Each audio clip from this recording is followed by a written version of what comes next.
C. Todd Lopez from the U.S. Department of Defense revealed on November 16 that the department is already undertaking the task of training Ukrainian pilots to fly the F-16. He further stated that the U.S. has plans in place to ensure an adequate supply of spare parts for these aircraft as well. But once these F-16s are delivered to Ukraine, the American support doesn't end. Ensuring the availability of spare parts for these aircraft for their upkeep and continual operation is also a primary focus. This was emphasized by William A. LaPlante, the Undersecretary of Defense for Acquisition and Sustainment, during a discussion with Politico on Tuesday, November 14. LaPlante stressed the importance of provisioning spare parts alongside the aircraft. He was quoted saying, "When delivering to the Ukrainians, always ensure to supply 90 days worth of spare parts. That's the key. We must provide for 90 days worth of spare parts," thus highlighting the Pentagon's thorough approach to assuring the longevity of the equipment. More deliveries possible. Experts suggest that the initial supply of spare parts is paramount in any transfer of military equipment. As this supply depletes, further batches of pertinent spares will succinctly follow. LaPlante emphasizes that the F-16s headed for Ukraine, valued at nearly $1 billion, are no departure from this procedure. These aircraft must be supplemented with the correct spare parts in appropriate quantities. We're currently organizing this logistics process to ensure it proceeds seamlessly. On arrival, we'll make sure the support is sufficient. This provision is something that often gets overlooked, but we're committed to maintaining quality," he added. A lack of spare parts, he posits, could immobilize the Ukrainian F-16s within a matter of months. "We're determined not to let that occur," he asserted. "Even if other countries provide their aircraft, the upkeep is critical. If they don't provide the necessary parts, we must source and supply them." Romania. On November 7, 5 Dutch fighter jets touched down at Romania's 86th Air Base, near Fătăceni, marking a crucial step in the setup of the European F-16 Training Center (EFTC). This center will primarily serve to provide training to Viper pilots from both Ukraine and Romania.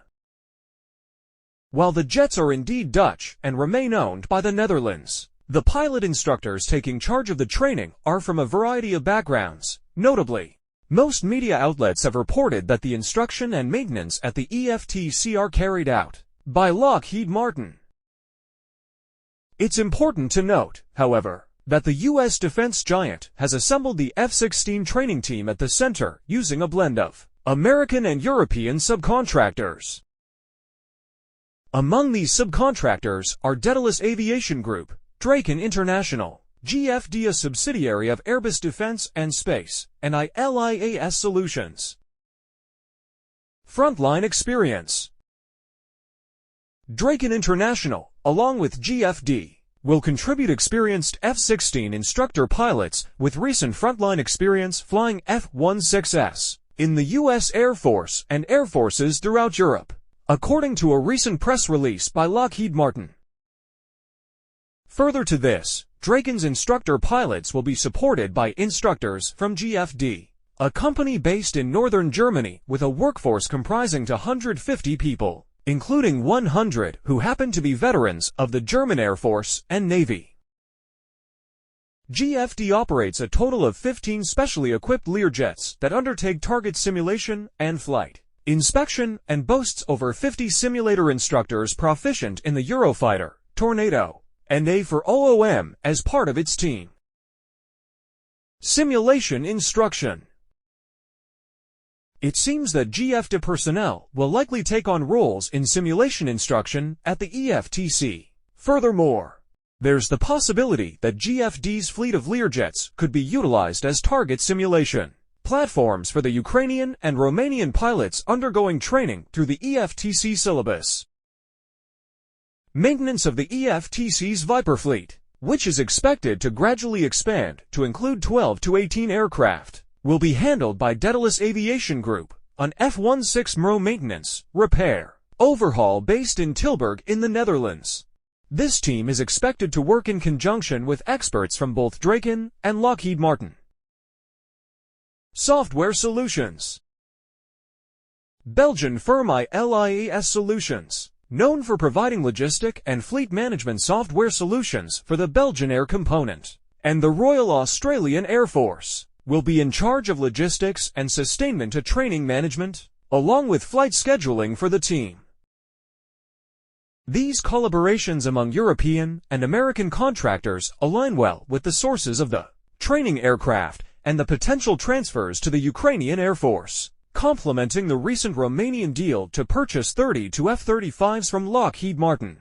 This setup embodies an integrated military training organization echoing NATO-like structures, which sits well with Romania's status as a NATO member and Ukraine's continuing aspiration to join the alliance.